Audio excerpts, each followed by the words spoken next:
Math mastery hub में आपका स्वागत है। आज हम यूपी बोर्ड परीक्षा 2024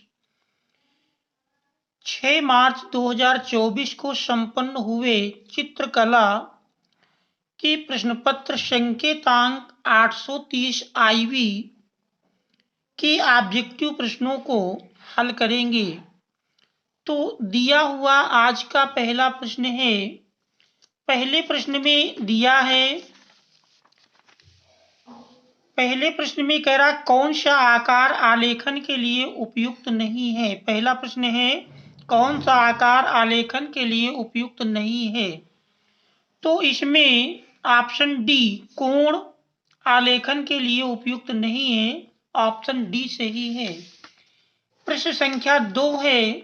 2 में दिया है निम्न में किस प्रकार की पेंसिल से खींची गई रेखा हल्की होती है। तो दिए गए ऑप्शन में ऑप्शन डी 2B सही है। तो 2B पेंसिल से खींची गई रेखा हल्की होती है। तीसरा प्रश्न है कमरे की छत है तो कौन सा आलेखन उपयुक्त होगा। तो कमरे की छत हेतु केंद्रीय आलेखन उपयुक्त होगा। ऑप्शन नंबर बी सही है। इसके बाद चौथा प्रश्न है। चौथे में कह रहा कला शब्द निम्न में से किस भाषा का है। तो कला शब्द संस्कृत भाषा का है। ऑप्शन बी सही है। इसके बाद अगला प्रश्न है। अगले प्रश्न में दिया है कपड़े पर रंगाई है तो कौन सा रंग सर्वाधिक उपयुक्त होता है। कपड़े पर रंगाई है तो एक्रिलिक रंग सर्वाधिक उपयुक्त होता है। ऑप्शन ए सही है। इसके बाद छठा प्रश्न है इंद्रधनुष में कितने रंग होते हैं। तो इंद्रधनुष में रंगों की संख्या 7 होती है। ऑप्शन बी सही है। सातवां प्रश्न है मुख्य रंग कितने होते हैं। तो मुख्य रंग 3 होते हैं। ऑप्शन ए सही है। इसके बाद आठवां प्रश्न है सलेटी रंग किन रंगों के मिश्रण से बनता है। तो सलेटी रंग काला और सफेद रंगों के मिश्रण से बनता है। ऑप्शन ए सही है। इसके बाद अगला प्रश्न है। अगले प्रश्न में दिया है प्रश्न संख्या 9 कह रहा मोनोक्रोम क्या है। तो मोनोक्रोम ऑप्शन ए रंगों का मिश्रण, रंगों का गाढ़ापन, एक ही रंग के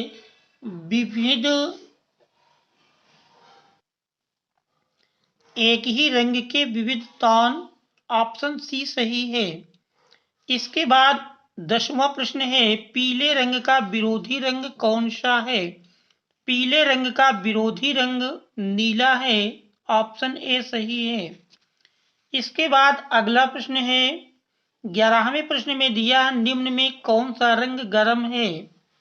तो ऑप्शन ए लाल रंग गर्म है। ऑप्शन ए सही है। इसके बाद 12वां प्रश्न है हरा रंग किन दो रंगों को मिलाने से बनता है। तो हरा रंग नीला और पीला दो रंगों को मिलाने से बनता है। ऑप्शन बी सही है। इसके बाद 13वां प्रश्न है आलेखन कितने प्रकार के होते हैं।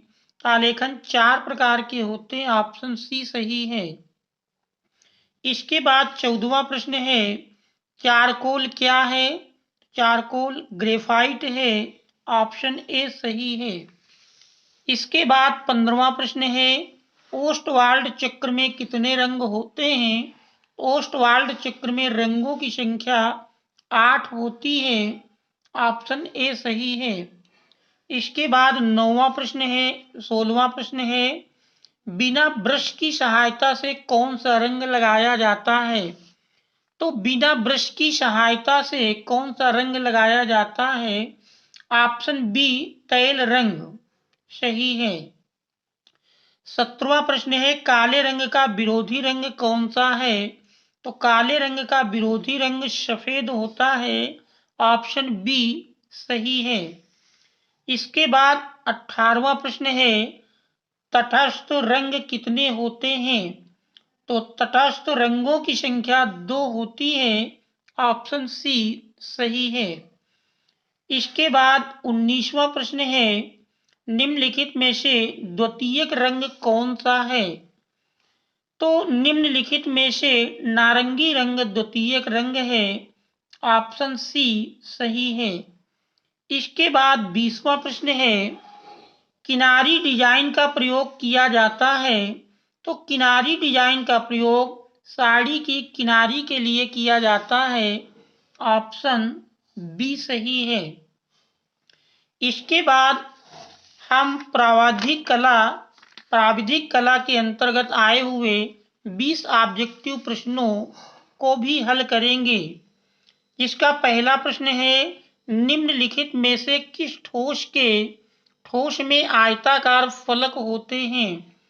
तो दिए गए ऑप्शन में घन, ऑप्शन ए सही है।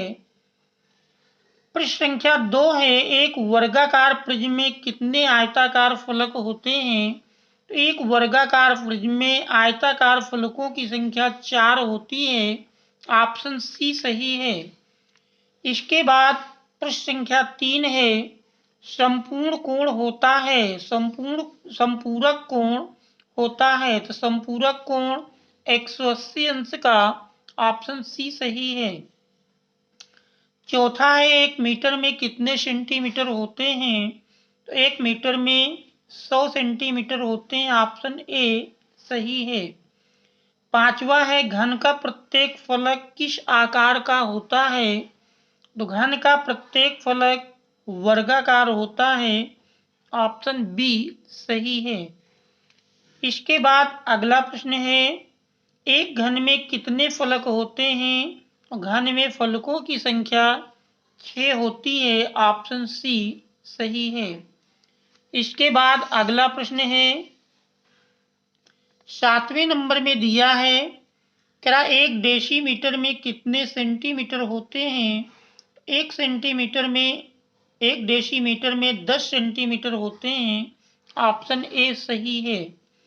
8वां है, यदि एक बेलन का एक सिरा वृत्ताकार है तो दूसरा सिरा होगा। तो हम जानते हैं कि बेलन के दोनों सिरे वृत्ताकार होते हैं। इसमें हमारा ऑप्शन डी सही है, वृत्ताकार। ऑप्शन डी सही है। 9वां है, निम्नलिखित में से कौन सा आकार वर्गाकार है? तो दिए गए चित्रों में देख रहे हैं, ऑप्शन ए में त्रिभुज बना है, बी में वर्ग बना है, सी में वृत्त बना है। तो पूछ रहा कौन सा आकार वर्गाकार है? तो ऑप्शन बी सही है। इसके बाद 10वां प्रश्न है, 1 मीटर में कितने डेसीमीटर होते हैं? तो 1 मीटर में डेसीमीटर की संख्या 10 होगी। ऑप्शन सी सही है। इसके बाद 11वां प्रश्न है, वृत्त का आकार कैसा होता है? तो दिए गए चित्रों में देख रहे हैं वृत्त का आकार ऑप्शन सी पर दिया है। इसके बाद 12वां प्रश्न है, निम्न में कौन सा आकार त्रिभुजाकार है? तो ऑप्शन बी सही है। ऑप्शन बी में दी गई आकृति त्रिभुज है। इसके बाद 13वां प्रश्न है, संपूर्ण कोण होता है। तो 360 अंश के कोण को संपूर्ण कोण कहते हैं। ऑप्शन सी सही है।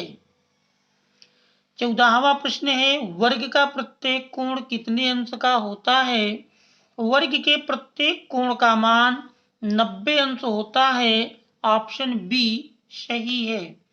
इसके बाद अगला प्रश्न देखें, 15वें नंबर में दिया है, क्या मापनी में मुख्य भाग पर लिखा होता है?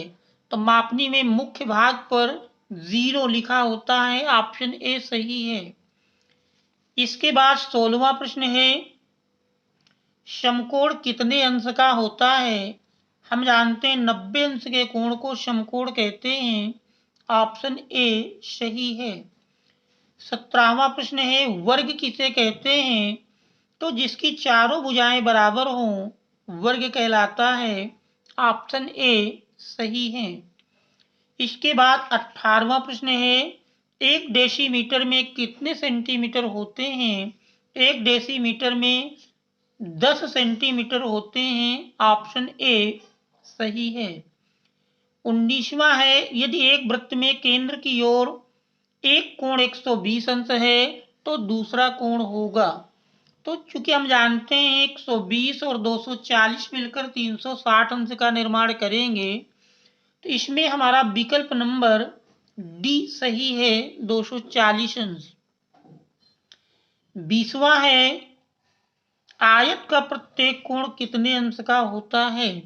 तो आयत का प्रत्येक कोण 90 अंश का होता है।